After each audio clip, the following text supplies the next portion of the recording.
Ada yang menyatakan kesehatan itu mahal harganya. Memang demikian. Namun, perlu dipahami bersama bahwa kesehatan bukan hanya persoalan fisik atau jasmani saja, melainkan juga mental.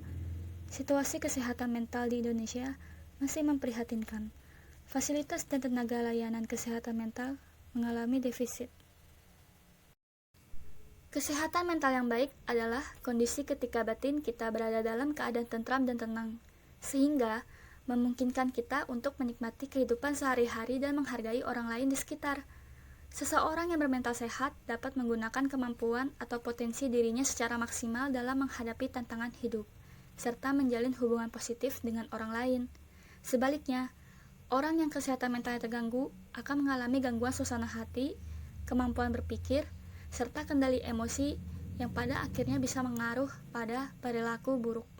Penyakit mental dapat menyebabkan masalah dalam kehidupan sehari-hari.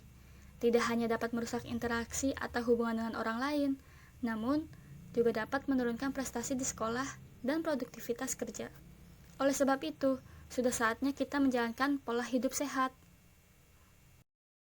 Tanpa disadari, gejala penyakit mental sangat melekat di sekeliling kita. Penyakit mental pun banyak jenisnya, tidak hanya depresi, bipolar, OCD, anxiety, eating disorder, skizofrenia, hingga bunuh diri juga termasuk di dalamnya. Oh iya tuh tadinya tuh. Hey!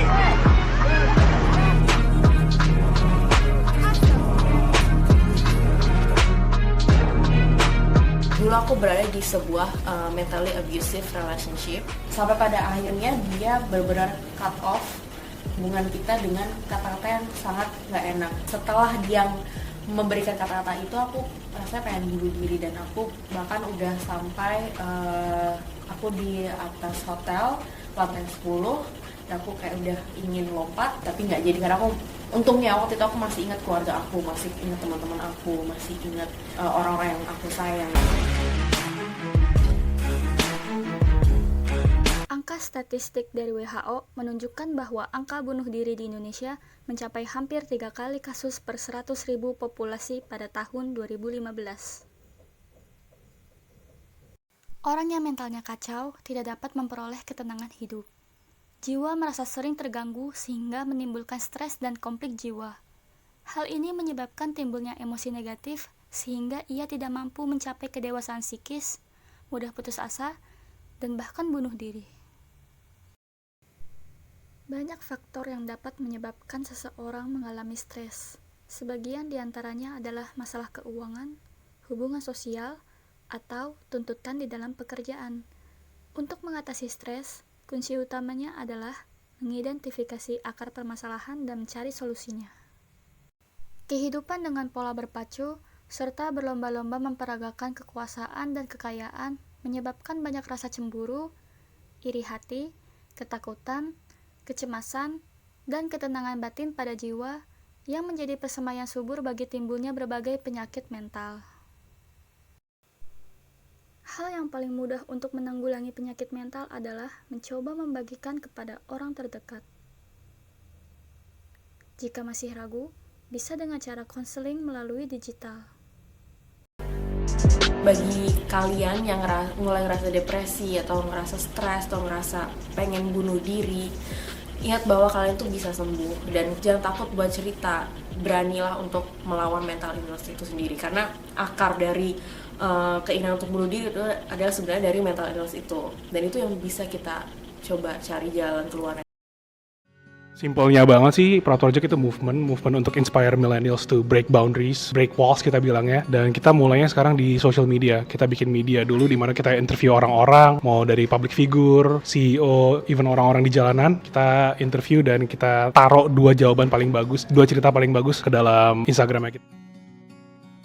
Orang Indonesia banyak, nggak semuanya ya, tapi banyak yang nggak mau break boundaries, nggak mau berpikir jauh, nggak mau innovate, nggak mau do something new. Ya basically break walls lah kita bilang ya, break walls. Temboknya mereka ya, udahlah, nggak apa-apa, hidup gue gini aja, nggak mau get out of the box gitu. Ya udah, gue mikir mungkin kalau misalnya di situ problemnya di situlah yang harus gue tackle. Mungkin gue nggak mungkin 100% bisa tackle ini semua, cuman at least gue coba dengan cara gue sendiri.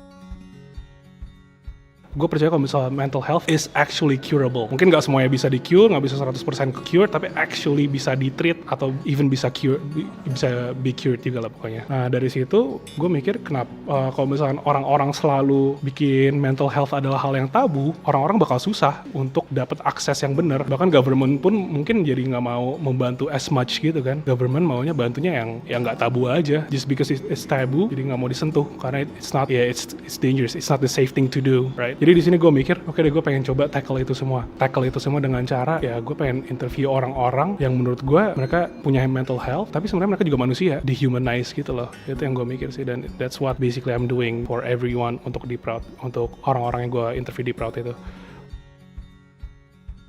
Menurut gue, it's okay to admit it, because I was depressed myself. I knew how it's like to be suicidal. Dan salah satu kesalahan gue adalah gue nggak cari psychiatrist back then. Padahal waktu itu dapat akses ke psikiater yang banyak banget. It's completely okay to seek a psychiatrist. It's completely okay to admit it. It's completely okay untuk just talk about it. Saatnya kita semua sadar bahwa penyakit mental ini merupakan masalah yang serius. Mari lebih terbuka terhadap pemahaman kesehatan mental.